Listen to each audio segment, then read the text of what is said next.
Hey, what's going on, everybody? We are the creators of Bad Habits Social. I'm Lydia Stratus. And I'm Sandra D. Hello. Hello, Lydia. How are you? Fantastic. Thoughts on the LWord Generation Q, episode 2. I thought you were going to bust out a song in a I'm moment. feeling very songy Yeah, you're today. sing-songing today. Let's talk about chemistry now. Yes. Yes. They opened up the show with Alice and Nat, at their house, trying to bang. Banging. Another opening scene with banging. I was so bored.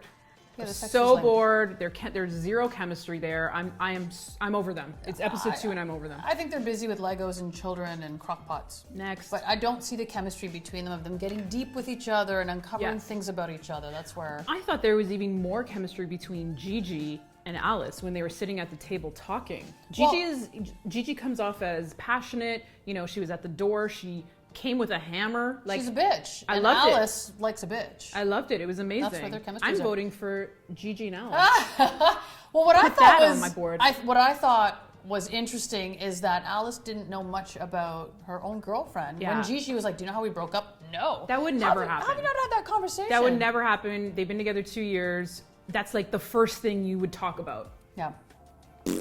Gigi and Alice, yay. Legos, crock pots, kids puking. No. But make it interesting. That's part of life, but make it interesting. They're so on board. They kiss well though. Next, Dani and Sophie.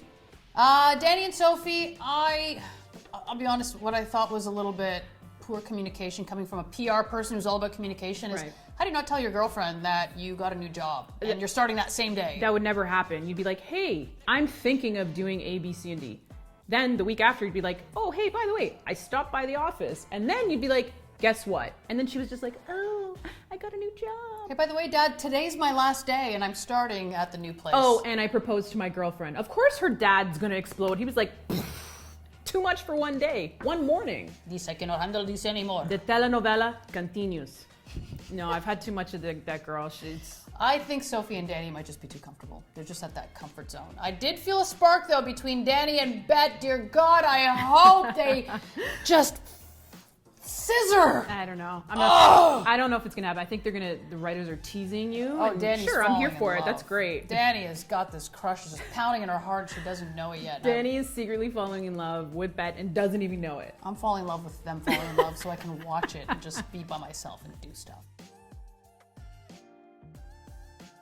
All right, let's talk about Shane. When the hell did Shane become successful and rich? Well, maybe Sherry Jaffe bought her all those salons in Paris and New York. Like, I wasn't sure if she was coming off her own private jet or like a discount flight from Port Air or Jet Air or something. Definitely Ryanair, something like that.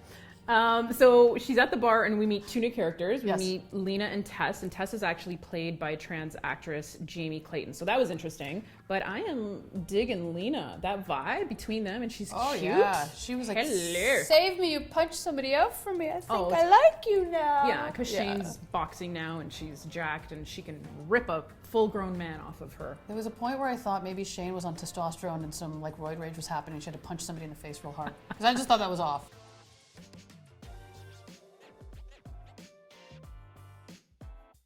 So it's obvious that Shane's gonna buy a bar. And flip it into a lesbian bar. For sure. That's just gonna happen. And I love the fact that the writers brought this topic in. It is so important. It's so relevant now.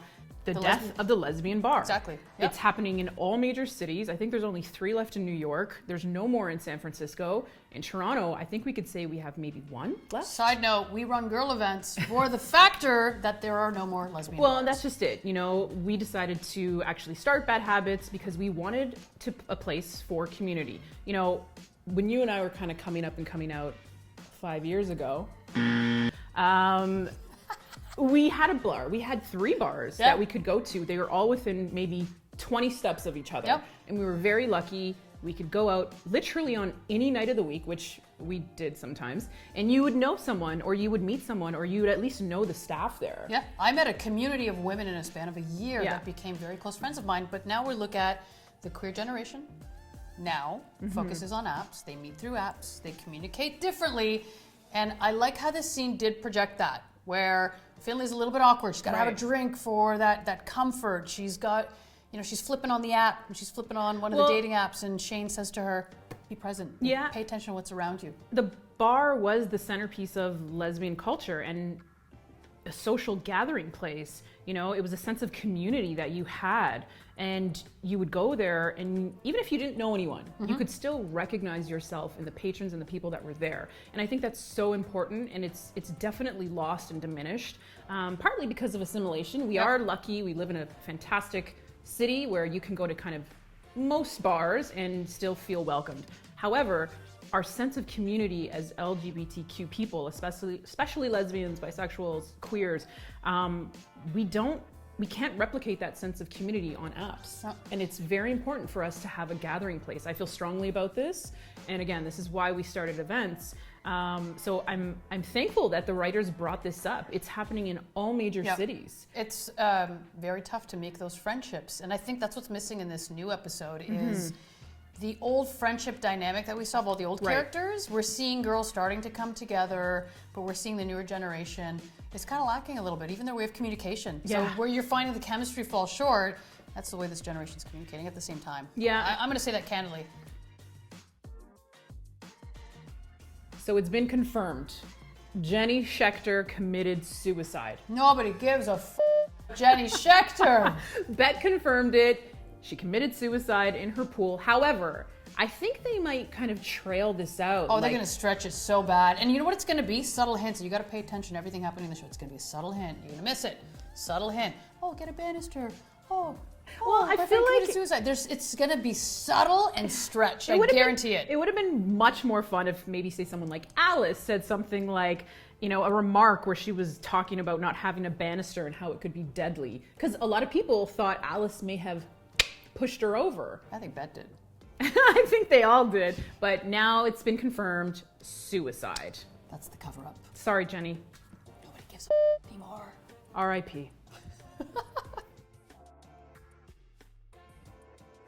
So I had a huge fangirl moment in the show when Sophie mentioned Lena Waithe. I didn't know who that was. I had to go look it up. Oh my gosh, Lena Waithe is remarkable. She's so poignant right now for queer culture, and especially for people of color and queer people of color. She was the first Black woman to win a Primetime Emmy for outstanding writing in a comedy series. She wore the pride flag as a cape to the 2018 Met Gala. I guarantee, though, they're going to find some real huge LGBTQ superstars and just cameo them all over the place. Well, they should. On the show. They should do that. She's incredible. I'm here for it. You know, they did this a lot in the past seasons. They brought on Gloria Steinem, and they had people like Billie Jean King on. Like, these are massive trailblazers. I didn't know Sybil Shepherd, though, was a raging lesbian. Well, Phyllis. So one of my other favorite moments was when Bette was flexing her just like power, her art power, and she was talking about the painting, which was titled Through the Flowers by artist Judy Chicago, which was mesmerizing. I loved it. But she literally was just like nonchalantly, oh, Judy lent that to me. And Dani was standing there. Choosing her pants. Literally falling in love with Bette, not even knowing it, but also being taught. You know, and I appreciate the writers and the fact that they tried to bring us really interesting history for our community. You know, if you don't know these references, like who's Judy Chicago, go look it up. They're trying to teach us. And I love the fact that they're using a powerhouse like Bette to do that. I just like that Bette got really close to Dani and whispered in her ear and went, do you know who that is? And Dani just went, ah. Shudder, shudder, shudder, shudder, shudder. And I went, yes, it's happening. They're all for this. Gonna scissor soon. Oh my gosh. $10 bet. I don't know. Let us know what you guys think. I'm not sure. Something's happening. I feel it. Something's happening. Okay, I think Dani is slowly falling in love with her without knowing, I said. Yes. But I don't know if it's gonna go there. You guys let us know what you think. I'm curious. Do you want to know how it all happened? Do you want to know? No, please. What about you? Do you want to know how it all happened? Yes, I do. Yes, I do. Bring on Bette.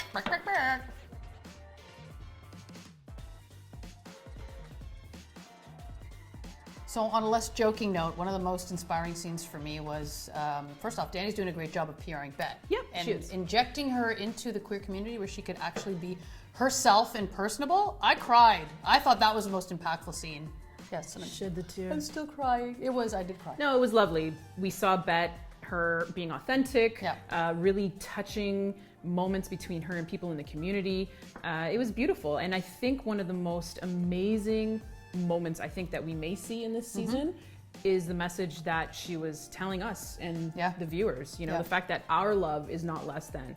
It's super important to remember that love is love, and regardless of who you love, it's special.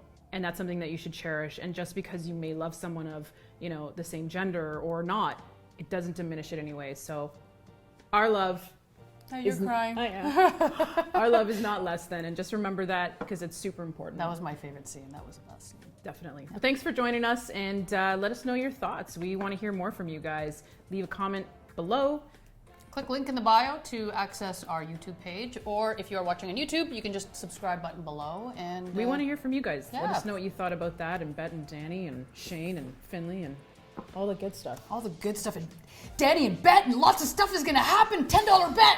Subscribe below. Not going to happen. Oh, yes, it is. Oh, please.